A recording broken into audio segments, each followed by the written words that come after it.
So, we're talking about it's easier for than a rich man to enter the kingdom of heaven. What does that actually mean for a geopolitical Christian? And what is that application for Apex humans? What if you're rich?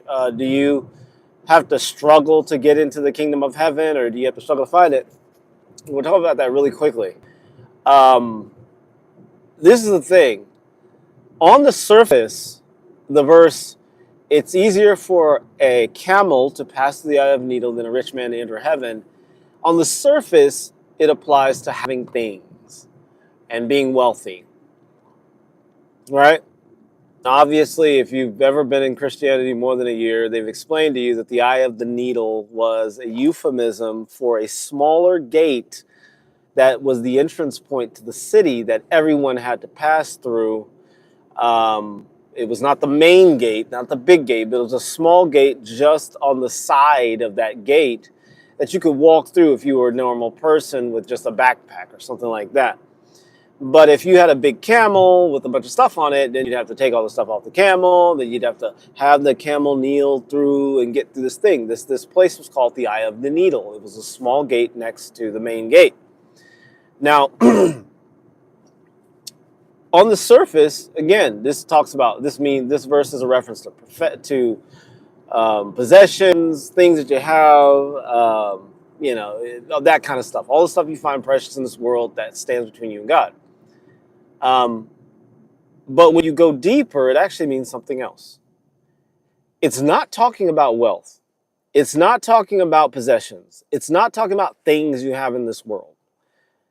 Not even talking about relationships, really. It's talking about ideas. It's talking about philosophies. It's talking about knowledge and information.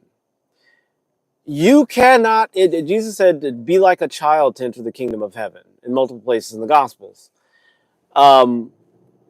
Children, why do they enter the kingdom first?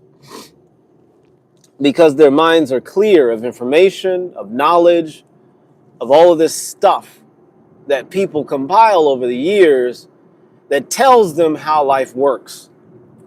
God is saying, throw all that away if you are to enter the bliss, the power, the flow, the enrichment, the joy, the luxury of my presence. You must let go of all of the stuff that you've carried for years and years and years. Thoughts, fears, guilt, shame, patterns of thinking, patterns of self-hatred.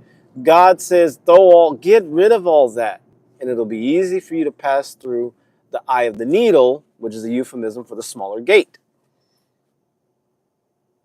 God is telling us basically in this beautiful, beautiful passage in the Gospels, not anything about wealth. You can be a billionaire and be like a child. Like, you can be completely unattached to all of that money, all of those things, all of those assets, right? And pass right into heaven easily. I mean, and what is heaven again? Heaven, the kingdom of heaven is within you. Entros is the Greek word.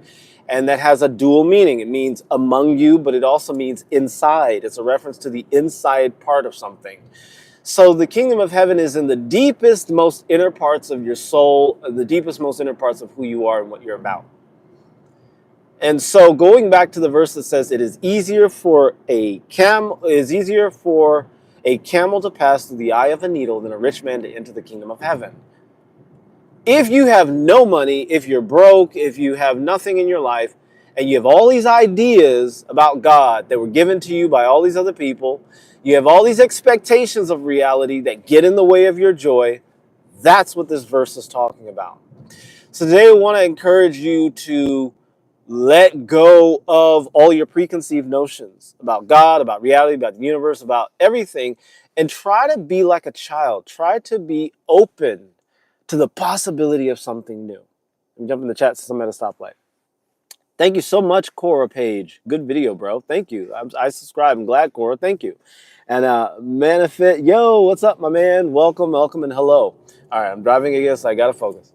But yeah, so the eye of the needle and the camel is a euphemism. It's an allegory, really, of us carrying ideas, expectations, and things like that that get in the way of what God can do for us. So I want to encourage you to let go of all those things. Let go of who you think you were.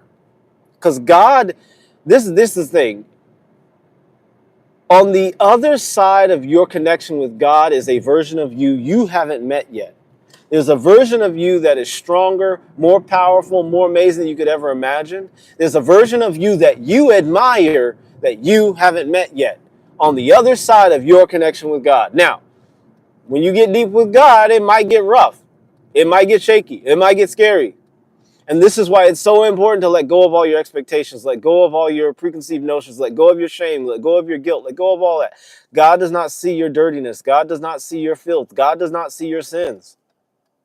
Satan, that's his job. Satan's supposed to see that and tell God, hey, humans aren't nothing. They're bad. They're evil. They're wicked. They're losers. Send them to hell with me. Well, Satan's not in hell, obviously, but you get what I'm saying, right? That's Satan's job. God just sees you as his beloved child that he made perfect. And so if you have all these ideas of guilt and shame, and I'm a bad person, I didn't do it right, and I messed up, sorry, profanity. I a bad person, be bad.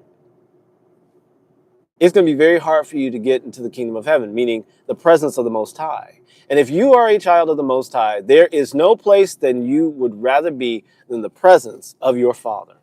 So as a child of the Most High, as a geopolitical Christian, as an apex human, you cannot be anywhere else than the presence of your Father, which is God the greatest, the Almighty, the source code, the substrate of reality. And you deserve nothing less. Give yourself the opportunity to let go, to move on, and to have that exceptional life that God has promised his children because you're worthy of it. Stay apex.